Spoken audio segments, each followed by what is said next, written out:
Welcome to master K TV. మాట్లాడబోయే అంశం ఏంటంటే, ఎక్కువ మంది మన తెలుగు రాష్ట్రాల నుంచి అమెరికాకి, లండన్కి వెళ్తున్నారు. చదువుల నిమిత్తం, ముఖ్యంగా ఎంఎస్ చేయడం కోసం వెళ్తున్నారు. అలా వెళ్ళిన వాళ్ళలో ఒక తెలుగు విద్యార్థినులు, అంటే ఇద్దరు అమ్మాయిలు అమెరికాలో ఒక సూపర్ మార్కెట్లో దొంగతనం చేస్తూ పట్టుపడ్డారు. చాలా విచారకరం. దీన్ని ఏ కోణంలో చూడాలి, దీని గురించి ఈరోజు మాట్లాడడానికి విజ్ఞాన్ గారు ఉన్నారు. విజ్ఞాన్ గారు, వెల్కమ్ అండి. ఏంటండి, నిజానికి చాలామంది పేరెంట్స్ వాళ్ళ పిల్లల్ని విదేశాల్లో చదివించాలి, ఉన్నత చదువుల కోసం విదేశాలకు పంపించాలి అనేటువంటిది, అది నిజానికి పిల్లల కోరిక 50% అయితే తల్లిదండ్రులు కూడా ఎక్కువ మంది ప్రోత్సహిస్తున్నారు. అక్కడికి వెళ్ళిన తర్వాత చాలామంది చాలా రకాలుగా ఇబ్బందులు పడుతున్నారు. అయినా కూడా ఏంటంటే, పక్కింటి వాళ్ళు వెళ్ళారు, ఎదురింటి వాళ్ళు వెళ్ళారు, ఫలానా మా బంధువులు వెళ్ళారు కాబట్టి మా పిల్లలు కూడా ఎంఎస్ చేయాలి అనేటువంటి ఇతోటి ఆ పిల్లల్ని బయటికి పంపించడం, అక్కడ వెళ్ళిన తర్వాత వాళ్ళు చాలా రకాలుగా కష్టాలు పడటం మనం వింటూ ఉన్నాం. ఇప్పుడు తాజాగా నిన్న జరిగిన పరిణామం గురించి మీరు ఏమంటారు? నిజానికి వాళ్ళలో ఉన్న స్ట్రెస్ ఎలా ఉంది, చివరికి దొంగతనం దాకా దారి తీసింది అంటే ఆ పరిస్థితి మనం ఏ విధంగా చూడవచ్చు? ఈ సిచ్యువేషన్ని మనం రెండు కోణాల్లో చూడవచ్చు. ఇది ఒక అమ్మాయి హైదరాబాద్, ఇంకొక అమ్మాయి గుంటూరు. ఓకే, ఫ్రెండ్స్ కలిసి ఈమె భవ్యశ్రీ లింగనగుంట అమ్మాయి పేరు, ఓకే, యామిని వక్కలపూడి ఇంకో అమ్మాయి. ఇంత 20-22 ఏళ్ళే. ఓకే, మన న్యూ జెర్సీలోని Steven University of Technology, Institute of టెక్నాలజీలో జస్ట్ మన ఎంఎస్ చదవడానికి వెళ్ళారు. ఓకే, అంత బాగానే ఉంది. వీళ్ళు అక్కడ ఎలా ఉంటారంటే షేరింగ్ హోమ్స్ లో ఉంటారు. అవును. అంటే ఈ 20 ఏళ్ళ అమ్మాయికి హైదరాబాద్ గుంటూరుకి ఫ్రెండ్షిప్ ఎలా కుదిరింది అంటే, ఒక ఫ్లాట్ తీసుకొని దాంట్లో అమ్మాయిలైనా అబ్బాయిలైనా ఇప్పుడు 3 BHK తీసుకుంటారు. ఒక్కొక్క రూమ్ ఒక్కొక్కరు అలా షేర్ చేసుకుంటూ అందరు కలిసి రెంట్ కట్టుకుంటారు. అది ఓవరాల్ రెంట్ 1,00,000 ఉంటే వీళ్ళకి 40,000 అలా పడుతుంది. ఆ రూమ్ లో ముగ్గురు ఉంటే ఆ 40 డివైడెడ్ బై ముగ్గురు అలా అలా షేర్ చేసుకుంటారు. వండుకుంటారు, తింటారు, బాగానే ఉంటారు. అట్లా ఫ్రెండ్షిప్లు కూడా కుదురుతాయి. అంటే ఇక్కడ నుంచి అనుకొని పోయిన ఫ్రెండ్స్ అయితే కాదు, అక్కడ ఫ్రెండ్స్ అయ్యారు. సో హోబోకెన్ దగ్గర మన 900 మ్యాడిసన్ స్ట్రీట్లో షాప్ రైట్ అని ఒక గ్రోసరీ స్టోర్ ఉంది. ఓకే, వీళ్ళు ఏదో కావాల్సిన చితక సరుకుల కోసం ఇద్దరు అమ్మాయిలు కలిసి అందులోకి వెళ్ళారు. ఇక్కడ మనకంటే ఇక్కడ బిల్ కౌంటర్లు అవన్నీ ఉంటాయి, కానీ అమెరికాలో అట్లా కాదు.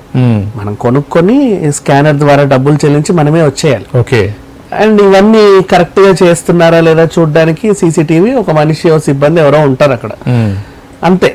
అంటే నిజాయితీగానే షాపింగ్ చేసిన వాళ్ళు కట్టి వెళ్తారు. నేను 4 రకాల వస్తువులు కొన్నాను అనుకోండి, పిన్నిస్ లో, పక్క పిన్నిలో, వాటెవర్, దీనికి స్కాన్ చేసి అన్నిటికి ఒక బిల్ వస్తుంది. ఆ అమౌంట్ ని కట్టేసి మనం వెళ్ళిపోతాం. ఇక్కడ వీళ్ళు ఏం చేశారు, 27 వస్తువులు కొన్నారు. అన్ని చక్కగా ప్యాక్ చేసుకొని రెండిటికి మాత్రమే, అంటే మేము బిల్లు కట్టామని చూపించడానికి రెండిటికి బిల్ కట్టేసి వచ్చారు. ఈ వ్యవహారం అంతా మార్చి 19న జరిగింది. ఇప్పుడు రీసెంట్లీ వెలుగులోకి వచ్చింది మనకి. ఓకే, అక్కడ ఏమైంది, మార్చి 19కి చేసిన తర్వాత ఒక ఆయన CCTVలో చూసి ఆ సిబ్బందికి చెబితే వాళ్ళు హోబోకెన్ పోలీసులకి ఇలా జరిగిందండి అని చెప్తే వాళ్ళు ఈ అమ్మాయిలను పట్టుకొని తీసుకెళ్లడం మనకి విజువల్స్ వచ్చాయి. ఓకే, ఒక అమ్మాయి ఏమో సార్ ప్లీజ్ సార్ వదిలేయండి సార్, కావాలంటే రెట్టింపు డబ్బులు ఇస్తాను అంటే ఈవిడ 12,948 అంటే 13,000 కట్టాలి, ఎక్స్ట్రా ఇవ్వాలి. అవి ఇవ్వకుండా జస్ట్ కేవలం ఒక 18 రూపాయలు 27 రూపాయలకి జస్ట్ అట్లా బిల్లు కట్టి వచ్చేసారు చిన్న వస్తువులకి. సో పోలీసులు ఏమన్నారంటే, ఇట్లా మీరు మళ్ళీ షాప్కి వెళ్ళాలి, ఇది నేరమే చేశారు, ఇక్కడ మా రూల్స్ ఒప్పుకో, ఇక్కడ మనలాగా జేబులో 500 పెడితే వదిలేసే కల్చర్ అక్కడ లేదు. ఓకే, సో మిమ్మల్ని అయితే నేను కోర్టులో ప్రొడ్యూస్ చేస్తా, తర్వాత సంగతి మీరు తర్వాత చూసుకోండి, నాకు సంబంధం లేదు. మీరు మళ్ళీ ఆ స్టోర్ యజమాని దగ్గరికి వెళ్ళి అక్కడ ఒకసారి మీ ప్రెజెన్స్ ఇచ్చి తర్వాత మా దగ్గర రండి అని చెప్తే వీళ్ళు వెళ్ళారు. తర్వాత డబ్బులే కట్టారు. పోలీసులు వీళ్ళని తీసుకెళ్లి కోర్టులో హాజరుపరిచారు. ఇంకో అమ్మాయి ఏమో ఎందుకు కట్టలేదండి మీరు అని అడిగితే బేసికలీ ఫస్ట్ బతిమిలాడారు. సార్ ప్లీజ్ సార్ వదిలేయండి సార్, ఇంకెప్పుడు ఆ స్టోర్కి వెళ్ళాం సార్, వదిలేయండి. అవన్నీ చూస్తూనే ఉన్నాం మనం.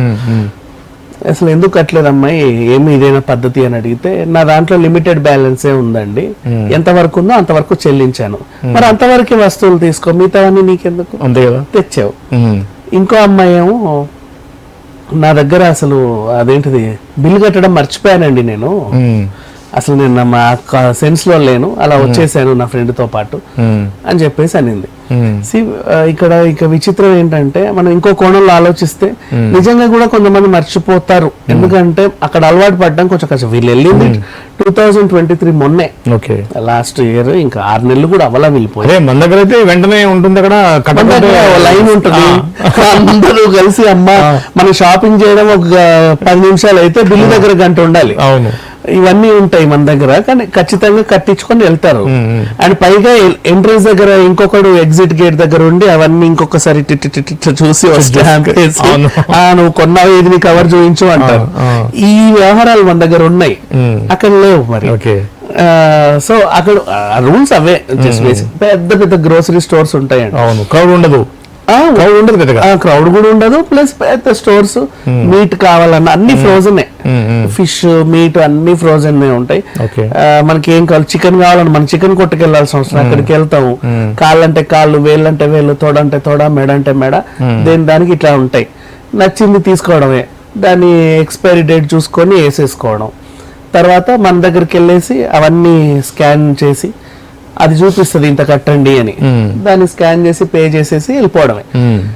మనం విఘ్నతతో ఉండాలి, కానీ అక్కడ అది జరగల. ఈ అమ్మాయిలు ఇద్దరు చేతి వాటం ప్రదర్శిస్తే కొంచెం ఇప్పుడు వార్తల్లో నిలిచారనమాట. అక్కడ దాకెళ్ళి ఇండియన్ పరువు తీశారు ఏంట్రా అని చెప్పేసి. ఇప్పుడు అక్కడ తెలుగు సంఘాలు ఉంటాయి, ఇప్పుడు ఎక్కడ ఎవరికి ఏమైనా ముందు మన వాళ్ళు ఉంటారు. ఆటాలు నాటాలు ఈ టాటాలు అందరూ వస్తారు ఫస్ట్. బేసికలీ అసలు ఏం జరిగింది, మా వాళ్ళు నిజంగానే నేరం చేశారా, పోయి సమ్ టైమ్స్ అంటే వీళ్ళకి అలవాటు లేని పని కాబట్టి ఒకవేళ నిజంగానే మర్చిపోయారా, లేకపోతే కట్టామనుకొని ఇంకేమన్నా చేశారా, నిజంగానే నేరమే చేశారా, ఉద్దేశపూర్వకంగా చేశారా అనేది వాళ్ళు నిర్ణయించి ఆ పోలీసు వాళ్ళతో మాట్లాడి ఫస్ట్ ఇక్కడ వాళ్ళు అక్కడ సంఘాలకు కాల్ చేస్తారు. ఎందుకంటే పోలీస్ స్టేషన్ లో మనకి ఒరగేదే ఉండదు, అంతే. రూల్ వచ్చింది, అరెస్ట్ చేసాము, సురే గారు మా అమ్మాయి కొంచెం చూడండి, ఇవన్నీ ఉండవు మన దగ్గర. ఇంత డ్రామాలు ఉంటాయి కదా, అవన్నీ అక్కడ ఉండవు. సో వీళ్ళు ఏం చేస్తారు, అక్కడ ఆల్రెడీ ఎప్పటి నుంచో స్థిరపడ్డ మన తెలుగు సంఘాలు ఉంటాయి. అందులోనూ అక్కడ గవర్నమెంట్ లోను కూడా కొన్ని కీలక పదవుల్లో మన వాళ్ళు ఉంటారు. సో అప్పుడు ఏదో విషయాలు చెప్పేసి చూడండి కొంచెం అని చెప్పేసి వస్తారు. అండ్ ఇది పక్కన పెడితే యాక్చువల్లీ ఇది చిన్నదే దొంగతనం. అమెరికాకి వెళ్ళిన వాళ్ళు దొంగతనం చేసే స్థాయికి వచ్చారు అంటే దీన్ని ఏ కోణంలో చూడాలి? అంటే అమెరికాకి వెళ్ళి చదువు కోసం వెళ్ళిన వాళ్ళు స్ట్రగుల్ అవుతున్నారు అనేటువంటిది జాన్ లో వెళ్తుంది కదా, ఇప్పుడు మనం ఆ కోణంలో ఆలోచిస్తే అది కూడా నిజమే. అయితే ఎట్లా అంటే ఇప్పుడు వాళ్ళు అక్కడికి వెళ్ళి ఏం చేస్తారు, ఇక్కడ మనకి ఏంటంటే రోజు వారి వేతనాలు ఉంటాయి, డైలీ వేజెస్ ఉంటాయి, నెలవారీ జీతాలు ఉంటాయి. అక్కడ వాళ్ళకి హవర్లీ పేమెంట్స్. ఒక గంట ఎక్కడైనా నువ్వు పని చేసావనుకో, జెప్టోలోనో స్విగ్గీలోనో, ఆ గంటకి నీకు $200 $300 వస్తాయి. నువ్వు ఆ రోజున ఏదో పెట్టి స్పెండ్ చేయొచ్చు. పిజ్జా స్టోర్లోనో, లేకపోతే ఈవెన్ టాయిలెట్ క్లీనర్లోనో. మాల్స్ ఉంటాయి, ఇప్పుడు అదేం చెత్త పనేం కాదు, మాల్ పెద్ద మాల్ ఉంటుంది, రిచ్ గానే ఉంటాయి కదా టాయిలెట్స్, ఎయిర్పోర్ట్ లో ఉన్నట్టు క్లీన్ చేస్తారు ఆ హవర్ కి. దాని అంటే అక్కడ మాల్స్ లో, ఈ షాపింగ్ మాల్స్ లో టాయిలెట్ క్లీన్ చేసి కొంచెం ఎక్కువ డబ్బులు వస్తాయి. ఈవెన్ ఆఫీసులు ఉంటాయి, వాళ్ళు కూడా ఇప్పుడు మనకు అర్బన్ క్లాప్ ఉందా, అర్బన్ క్లాప్ లో ఒక గంట వచ్చి బాల్కనీ క్లీన్ చేసి వెళ్తారు, 350-400 తీసుకుంటారు. సేమ్ ఈ కల్చర్ అక్కడ హవర్లీ పేమెంట్స్ లాగా ఉంటది. సో వాళ్ళకి డబ్బులు సరిపోక కూడా ఉండొచ్చు, ఇక్కడ నుంచి వీళ్ళు పంపే చిల్లర వాళ్ళకి సరిపోక కూడా వాళ్ళ అవసరాలు ఇన్ని ఉంటాయి. కొన్ని అవసరాలు పేరెంట్స్ కి చెప్పుకోవాలి కూడా చెప్పరు. ఇప్పుడు మన వాళ్ళు ఉంటారు ఇక్కడ హాస్టళ్లలో, నాన్న ఇవాళ నాకు మందుకు డబ్బులు లేవు, 500 పంపు అంటే ఇవ్వరు కదా. ఈ అలవాట్లు వీళ్ళకి ఇక్కడ వచ్చాక వస్తాయి. సిగరెట్లకి డబ్బులు లేవు అమ్మ, నాకు ఒక 200 ఇవ్వు, ప్యాకెట్ కొనాలి అని అడగలేరు. అంతే, వాళ్ళు పంపే 5,000 దేనికి పంపుతారు? దీన్ని కట్టుకో, ఆ పుస్తకాలు ఏవో కొనుక్కో, ఆ పెన్నులు గట్రా కొనుక్కో, ఆ రోజు మెట్రోలో పోయి వస్తున్నావు కాబట్టి ఆ పాస్ ఏదో తీసుకో, ఇంకా చిల్లా చితక అవసరాలు ఏమైనా ఉంటే నిమ్మరసమో లేకపోతే చాక్లెట్ కొనుక్కో అని చెప్పి ఇంకో 1,000-2,000 ఎక్స్ట్రా ఇచ్చి పంపుతారు. అవును, ఇక్కడ వీళ్ళకి ఏంటంటే ఒక 1,000 రూపాయలకు ఫుల్ బాటిల్ వచ్చేస్తుంది, ఇంకొక 200-300కి సిగరెట్లు కొనేస్తారు, అక్కడ అయిపోతాయి 1,500. మళ్ళీ నెలాఖరు కానీ ఇంట్లో నుంచి డబ్బులు రావు, ఏం చేయాలో తెలియదు. అవసరాలు ఉంటాయి, వెంటనే షాంపూ అయిపోతుంది, కొనాలి, బయటకు వెళ్ళి చిల్లర ఉండవు. ఫేస్ వాష్ అయిపోతుంది, అలా అని స్నానం చేయకుండా ఉండలేరు. గ్రోసరీ స్టోర్ కి వెళ్తారు, షాంపూలు సబ్బులు సర్ఫులు అన్ని తీసుకొని ఏదో ఒక చిన్న దానికి స్కాన్ చేసి వచ్చే సరిపోతుందిలే, ఇది మన ఇండియా కాదు, ఒక బిల్ అయితే కడుతున్నాం కదా, వాడు చూస్తున్నాడు కదా కట్టారా లేదా అని, అంతే చూస్తున్నాం, ఏం పట్టించుకోరు, మన పర్సే వాడు చెక్ చేస్తాడు, పద అని చెప్పేసి వెళ్ళిపోయారు. మీకున్న అవగాహనతో ఇప్పుడు అమెరికాకి వెళ్ళేటువంటి స్టూడెంట్స్ కి, అమెరికాకి చదువుల కోసం వెళ్ళే స్టూడెంట్స్ కి మీరు చెప్పేది ఏంటి అంటే, దాంట్లో డిఫరెంట్ యూనివర్సిటీస్ ఉంటాయి, చిన్న యూనివర్సిటీలు పెద్ద యూనివర్సిటీలు ఉంటాయి, కొంతమంది ఎబో యావరేజ్ స్టూడెంట్స్ కూడా ఉంటారు, కొంతమంది బిలో యావరేజ్ స్టూడెంట్స్ ఉంటారు. సో బిలో యావరేజ్ స్టూడెంట్స్ కూడా అక్కడికి వెళ్ళి ప్రెషర్ కోసం వెళ్ళి ఇబ్బంది పడే వాళ్ళు ఎక్కువ మంది చూస్తున్నాం మనం. దీని మీద మీరు ఏమంటారు? ఇక్కడ మోస్ట్లీ ఇప్పుడు ఈ అమ్మాయిలు ఇద్దరు మంచి చదువుకున్న వాళ్ళు ఇన్వెస్ట్ చేయడానికి వెళ్ళారు, ఇక్కడ కూడా పీజీలు డిగ్రీలు చేసి ఇక్కడ కూడా మంచి మంచి యూనివర్సిటీలో చదివి వెళ్ళిన వాళ్ళే. ఓకే, వీళ్ళ బ్యాక్గ్రౌండ్ ఇప్పుడు భవ్యశ్రీ గాని పిల్లని యామిని గాని చూసుకుంటే హైలీ ఎడ్యుకేటెడ్ అమ్మాయిలే. మరి వీళ్ళు ఎందుకు ఇలా చేశారో తెలియదు. ఇక మనం అన్ఎడ్యుకేటెడ్స్ గురించి మాట్లాడుకోవాలి, వాళ్ళ పరిస్థితి అయితే ఇంకా దారుణం. వాళ్ళు ఏం చేస్తారంటే నామూషి పడరు కాబట్టి అక్కడక్కడ ఇంకా ఇంట్లో అడిగే అవసరం లేకుండా 1-2 గంటలు అక్కడిక్కడ పని చేసుకుంటారు. ఆ రోజు వచ్చిన దాంతో తాగేసి తినేసి పడుకుంటారు, మళ్ళీ తెల్లారు లేస్తే అక్కడిక్కడ ఏదో పని చేసుకుంటా ఉంటారు. అలా చేసుకుని సర్వైవ్ అయ్యే వాళ్ళు ఉన్నారు. అంటే వాళ్ళకి నామూషి ఉండదు, ఇక్కడ నుంచి అక్కడికి వెళ్ళాలి, ఇక్కడ గొప్ప, నేను అమెరికా వెళ్ళి చదువుకుంటాను, ఉక్రెయిన్ వెళ్ళి చదువుకుంటాను, ఏం చదువుకుంటావు నీ బొంద, అక్కడికి వెళ్ళి ఇక్కడే చదివి చావట్లా నువ్వు, అక్కడికి వెళ్ళి ఏం చదువుతావు, ఇక్కడ అమ్ముండి నాన్నుండి లెక్చరర్స్ అందరు ఉండి రోజు నువ్వు కనబడతా, రోజుకు ట్యూషన్లు స్టడీ అవర్స్ అన్ని పెడితేనే అదేంటిది నెత్తినోరు బాదుకున్నా చదివి చావట్లా, ఏదో రకంగా మొత్తానికి ఏదో సీట్ వచ్చింది. కాకపోతే చిల్లర ఉన్నాయి జేబుల నిండా, పిల్లోడి మెదడులో ఏమీ లేదు, మట్టి. ఏం చేస్తారు, పలానా మీ అబ్బాయి ఏంటంటే మా అబ్బాయి ఆస్ట్రేలియా వెళ్ళాడండి అని చెప్పుకుంటారు క్లబ్బుల్లో కలిసినప్పుడు. మా అమ్మాయి కూడా నిన్ననే పంపించేసామండి, ఇప్పుడే పచ్చళ్ళు పార్సల్ చేసి వస్తున్నాం, ఇలా చెప్పుకుంటారు. వీడికి మీ అబ్బాయి ఇంకా ఇక్కడే ఉన్నాడా, అది నామూషి, వీడు పంపాలి అంతే ఇక్కడ నుంచి, ఒరే పోరా నువ్వు ఫస్ట్ అక్కడికి, ఏదో ఒకటి చేసి ఎక్స్ట్రా డబ్బులు కట్టేది వీళ్ళని అక్కడ పంపాలి. వీళ్ళ ప్రిస్టేజ్ కోసం వీళ్ళని అక్కడికి పంపడం పిల్లల్ని, కొంతమంది కావాలని వెళ్తారు, ఇంకొంతమంది అంటే నలుగురు ఫ్రెండ్స్ లో నేను రిచ్ అని చెప్పుకోవడానికి వెళ్తారు. అక్కడికి వెళ్ళిన తర్వాత పరిస్థితి ఇండియాలో ఉన్నట్టు కాదు, అమ్మ నాన్న ఉన్నట్టు కాదు. అక్కడ నీకు ఎట్లా అంటే ఒక నెలవారీ జీతానికి నువ్వు అలవాటు పడి బతకాలి. నెలవారీ జీతం అంటే ఇంటి నుంచి వచ్చేది నెలవారీ జీతమే, అది నీ రెంట్ కి దానికి దీనికి సరిపోగా నీ బతుక్కి కూడా సరిపోయేలాగా నువ్వు బడ్జెట్ సెట్ చేసుకుంటూ వెళ్ళాలి. ఎక్కడైనా బడ్జెట్ లో తేడాలు వచ్చిందంటే ఏదో చిల్లా చితక పని వెతుక్కొని అది చేసుకుంటూ చదువుకోవాలి. ఇలా ఉంటది. లేదు అంటే దొంగతనాలు చేయాలి, ఇంకా అంతకుమించి ఇంకేం చేయలేం. అయితే ఈ విషయం పక్కన పెడితే 2015లో కూడా మళ్ళీ 2 మహిళలే అక్కడ వాల్మార్ట్, మన టెన్నెసీలో, అమెరికాలోని టెన్నెసీలో వాల్మార్ట్, పెద్ద వాల్మార్ట్కి వెళ్ళి 3.5 లక్షలకి విలువైన దొంగతనం చేశారు. ఇంతకు వాళ్ళు చేసిన దొంగతనం ఏంటి, 155 రేజర్లు దొంగతనం చేశారు, షేవింగ్ రేజర్ 155, వాటి విలువ $4,500 సంథింగ్, అది 3.5 లక్షల విలువ చేసింది. 2015 అప్పుడు అరెస్ట్ చేశారు వాళ్ళని కూడా. ఆ తర్వాత మళ్ళీ 2 మహిళలు దొంగతనం చేయండి ఇదే, అంటే కనీసం ఒక 7-8 ఏళ్ల తర్వాత, ఇంచుమించు 9 ఏళ్ల తర్వాత ఇప్పుడే జరిగింది. ఓకే ఓకే ఓకే అంతే అండి. ఈ మూలంగా మీరు పేరెంట్స్కి కానీ పిల్లలకు కానీ, చదువుకోవడానికి వెళ్ళే పిల్లలకు కానీ మీకున్న అనుభవంతో మీరు చెప్పేది ఏంటి? చిల్లా చితక ఏమన్నా వాడితో వీడితో గొడవ, నువ్వు వాడి ముక్కు బగలు కొట్టినా వాడి నీ మూతి బగలు కొట్టినా ఇద్దరిని జైల్లో వేస్తారు. కానీ అవి పెద్ద పెద్ద శిక్షలు పడతాయి మళ్ళీ. ఇక్కడ లాగా 2 పెద్ద మనుషులు వచ్చి ఏరా తప్పదే, వాడికి సారీ చెప్పు వీడికి సారీ చెప్పని పెద్ద ఇష్యూ ఉండవు అక్కడ. సో దానికి ప్రిపేర్ అయ్యి వెళ్ళాలి. సరే అమెరికా అంటే ఒకటి, వేరే వేరే దేశాలకు కూడా వెళ్తున్నారు కదా, కెనడాకి వెళ్తారు, ఆస్ట్రేలియాకి వెళ్తున్నారు, ఇంకా డేంజర్ కదా, అమ్మో దారుణం అవి. అక్కడికి ఇంకా దుబాయ్లు, ఖత్తర్లు అన్ని ఎక్కడెక్కడ పోతారు. ఉక్రెయిన్ కూడా పోయి చదువుకున్న వాళ్ళు ఉన్నారు. ఇప్పుడంటే యుద్ధం జరుగుతుంది కానీ 5 ఏళ్ల క్రితం వరకు మంచి మెడిసిన్ కాలేజీలు అన్ని ఉక్రెయిన్ లో, చైనా బాగా అక్కడికి వెళ్ళే వాళ్ళు, తైవాన్ వెళ్ళి చదువుకునే వాళ్ళు ఉన్నారు. సో వాట్ ఎవర్, ఎవరు ఎలా ఉన్నా ఎక్కడికి వెళ్ళి చదివినా ఒక పద్ధతి పాడుగా ఇక్కడ ఉన్నట్టే అక్కడ ఉండి, అంటే అక్కడ ఇంకా జాగ్రత్తగా ఉండాలి. ఇంకోటి నేను బాగా విన్న విషయం ఏంటంటే, క్రెడిట్ కార్డ్స్ ఒకటిను ఇల్లు ఇప్పుడు విత్ ఫర్నిచర్ ఇల్లు రెంట్కి ఇస్తే దాంట్లో టీవీలు, ఫ్రిడ్జ్లు వాటిని లేపేసేవాళ్ళు.